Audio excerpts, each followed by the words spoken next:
দেখো সন্তু, আমি দাঁড়িয়ে আছি পানাগড় বাজার বাস স্ট্যান্ড।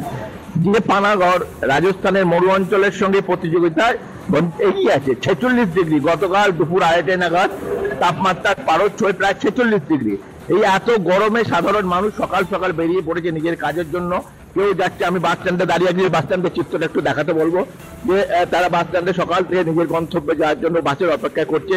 এবং অনেকেই আছে, আমি একটু কথা বলে নেবো এবং কথা বলে নিয়ে তারা কি হিন্ট দিতে চাইছে এই গরম, এই এত 46 ডিগ্রি আগামী দিনে টেম্পারেচার কোথায় গিয়ে দাঁড়াবে, তাদের মুখ থেকে একটু হিন্ট শুনে নেবো যে দাদা এই গরম কোনোদিন দেখেছেন এত গরম? আমার তো 60 বছর বয়স হলো, আমার লাইফের এই প্রথম আমি দেখতে গেছি। বাজারের লোক সংখ্যা কেমন? লোক সংখ্যা তো এত গরমে লোক কোথায় পাবে? রাস্তা পুরো ফাঁকা, সব দেখতে পাচ্ছেন যে অবস্থা, কোনো বাস সব তো পুরো ফাঁকা বাস। সকালের দিকে বাস সকাল দিকে 9টার পর বন্ধ, টোটালি ফাঁকা। ভয়ঙ্কর আর কি বলছে, বলার তো কিছু নেই, যা দিতে পারছে। আরো আছেন একজন দাদা,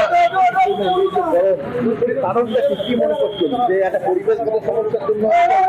হ্যাঁ, পরিবেশের সমস্যার জন্য হচ্ছে এটা। আর এত গরম আগে তো কখনো এই সময়কালে এরকম গরম কখনোই হয়নি। হ্যাঁ, আমার তো 72 বছর বয়স হয়ে গেল, এই সময়কালে এত ডিগ্রি টেম্পারেচার কখনোই হয়নি। রাজস্থান ফাজস্থান এইসব জায়গাতে এটা সম্ভব, কিন্তু এইসব জায়গাতে এত ডিগ্রি টেম্পারেচার কখনোই হয়নি। আপনাদের তো পেশাগত কারণে সারাদিনই থাকতে হচ্ছে আমাদের পেশাগত ব্যাপারে। আর এই সকালের দিকে যেটা প্যাসেঞ্জার হলো বা তারপর তো আর প্যাসেঞ্জারই হয় না, লোকে গরমে বেরোতে পারছে না, এই আর কি।